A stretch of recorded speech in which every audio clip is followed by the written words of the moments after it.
परीक्षित जी महाराज ने सुखदेव महाप्रभु से प्रश्न किया कि महाराज, मैंने सुना है कि एक बार इंद्र को ब्रह्म हत्या का पाप लगा, तो इंद्र ने ऐसा क्यों किया था?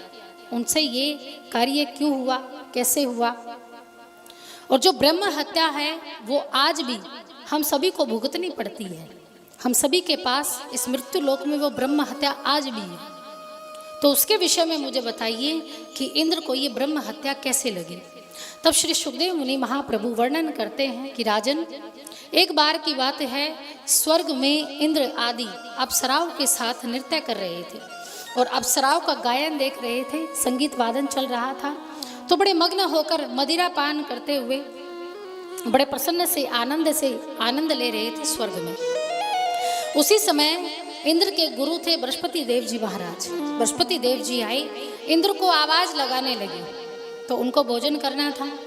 तो इंद्र के समक्ष जब आवाज लगाई, सामने आवाज लगाई, तो इंद्र ने सुनकर भी अनदेखा कर दिया कि अगर गुरु जी के पास जाऊंगा, उनकी सेवा करने के लिए जाऊंगा, तो मेरा जो संगीत का कार्य है वो अधूरा रह जाएगा, मेरा आनंद में विघ्न हो जाएगा, मेरा आनंद भंग हो जाएगा। तो इंद्र ने सुनकर भी अपने कान मूंद लिए और देख कर भी मुख फेर लिया। मुख फेर कर अपने खुद आनंद में मगन हो गए। बृहस्पति देव जी को यह आभास हो गया कि इंद्र ने मुझे देख तो लिया, लेकिन ये जानबूझकर मेरे पास नहीं आया, मुझको साथ लेकर नहीं गया। तो उसी समय बृहस्पति देव जी नाराज हो गए और उसी समय इंद्र को स्वर्ग से विहीन कर दिया, श्राप दे दिया। अब इंद्र को जैसे ही श्राप मिला तो अब स्वर्ग से विहीन हो गया, गद्दी से नीचे गिर गए। अब स्वर्ग का जितनी भी अप्सराएं, जितने भी सारी चीजें थी, तीन लोक का जो सुख था, वो सब क्या हो गया, उसी समय तत्क्षण अंतर्ध्यान हो गया, समाप्त हो गया। अब इंद्र ने देखा कि ये तो गुरुजी के प्रताप से हो गया, तो गुरुजी को ढूंढा जाए, क्योंकि दोबारा चाहिए था। तो गुरुजी को ढूंढते ढूंढते पूरे लोकों में घूम गए, लेकिन गुरुजी बृहस्पति देव जी नहीं मिले। तब दौड़े दौड़े भगवान श्री हरि के पास गए। भगवान से कहा कि प्रभु, मुझसे बड़ा अपराध हो गया, मेरे इस अपराध का समाधान बताइए। मेरे द्वारा मेरे गुरुजी का अपमान हो गया, मेरे गुरुजी नहीं मिल रहे हैं, न जाने कहाँ चले गए हैं। आप मेरे गुरुजी को ढूंढने में मेरी सहायता कीजिए। भगवान ने कहा, इंद्र, तूने अपने गुरुजी का अपमान किया है, इसलिए तुझे ये स्वर्ग नहीं मिलेगा। और पहले अपने गुरुजी को मनाओ, पहले बृहस्पति जी को मनाओ, उनको मनाने का प्रयास करो, यज्ञ करो, हवन करो, जो भी कार्य साधन है वो करो। तो यज्ञ करो और ऐसे ब्राह्मण से करवाओ,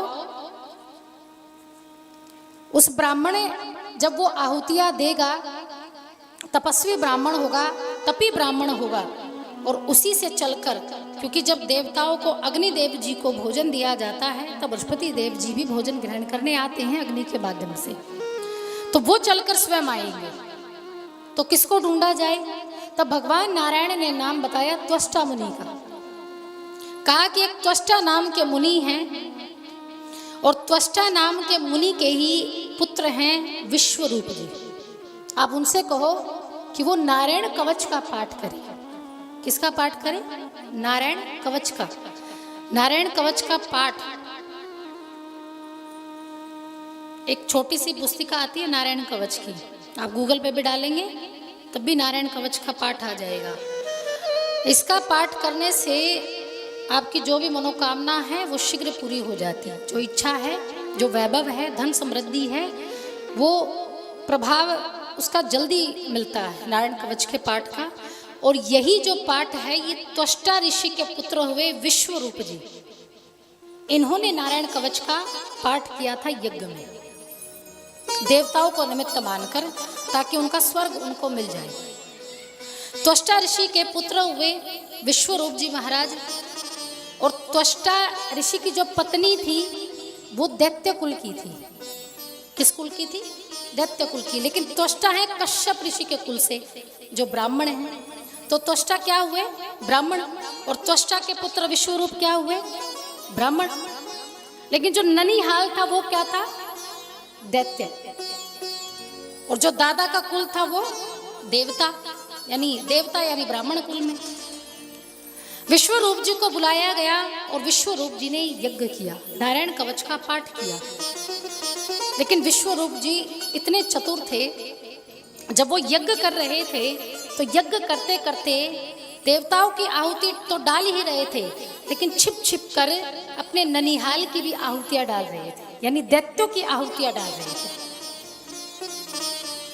और जब दैत्यों की आहुतियां डाल रहे थे तो इंद्र को संदेह हो गया, और इंद्र को जब पता चला कि ये तो अपने माता की तरफ से भी आहुतियां डाल रहा है, हमारे देवताओं के कार्यों में विघ्न डाल रहा है, तो तलवार निकाली और उसी समय विश्वरूप जी का सिर धड़ से अलग कर दिया। तो ब्राह्मण की हत्या इंद्र के हाथों हो गई, विश्वरूप की हत्या हो गई, और ब्राह्मण की हत्या ब्रह्म हत्या के समान है। तो इस प्रकार से इंद्र पर क्या लगा? ब्रह्म हत्या का पाप लगा। अब ब्रह्म हत्या का पाप लगा महाराज, और जो उसमें आहुतियां डली थी यज्ञ में, उसी यज्ञ की आहुति से एक राक्षस का जन्म हुआ जिनका नाम था वत्रासुर।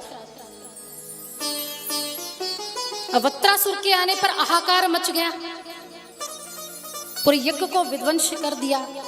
इंद्र के साथ युद्ध करने लगा, देवताओं को मारने लगा, बंदी बनाने लगा, अप्सराओं को दासियां बना दिया। अब इंद्र फिर दौड़े दौड़े भगवान के पास गए, बोले प्रभु ये तो बड़ा अनर्थ हो गया, अब वत्रासुर का वध कैसे होगा? अब सबसे बड़ी एक तो ब्रह्म हत्या हो गई, दूसरा अब ये दूसरी बला, अब वत्रासुर का वध कैसे होगा? तब भगवान ने कहा कि अब आप जाइए, एक ऐसे ब्राह्मण के पास गए इंद्र महाराज जिनकी हड्डियों के वज्र से वत्रासुर का वध हुआ, और इन्हीं के पुत्र हुए हैं पिपलाद जी महाराज। पिपलाद जो हुए हैं वो पीपल से पैदा हुए हैं। किससे पैदा हुए हैं? पीपल से। इनके विषय में थोड़ी यहाँ भागवत जी में चर्चा आती है कि वत्रासुर का वध करने के लिए एक तो हत्या की गई थी त्वष्टा के पुत्र विश्वरूप की, और दूसरे ब्राह्मण की हत्या की गई। तो उनकी जो पत्नी थी वो उस समय गर्भवती थी, और देवताओं के हित के लिए, जगत के हित के लिए उस ब्राह्मण ने अपने शरीर का त्याग कर दिया। और जैसे ही शरीर का त्याग किया तो उनकी जो पत्नी थी वो भी उनके साथ क्या हो गई? सती हो गई। लेकिन उसने क्या किया? सती होने से पूर्व अपने पेट को फाड़ दिया, क्योंकि गर्भावस्था में थी तो पुत्र का, बच्चे का क्या दोष था? तो खुद अपने नाखूनों से पेट फाड़ दिया, बच्चे को जन्म दिया, और पास में ही पीपल का वृक्ष था। पीपल के वृक्ष में कोटर होता है, जगह बनी हुई होती है, उसमें इस बच्चे को लिटा दिया, और पीपल भगवान से प्रार्थना की कि आज से ये पुत्र आपका है, तो आप इसका लालन पालन करना। तो जो पीपल के पत्तों से दूध निकलता है उसको पीकर वो जिंदा रहा, और जो उसमें फल लगता है पीपल में उसको खाकर वो जीवित रहा। तो उनका नाम, क्योंकि पीपल ने उनकी रक्षा की थी, उनका पालन पोषण किया था, इसलिए उनका नाम क्या पड़ा? पिपलाद।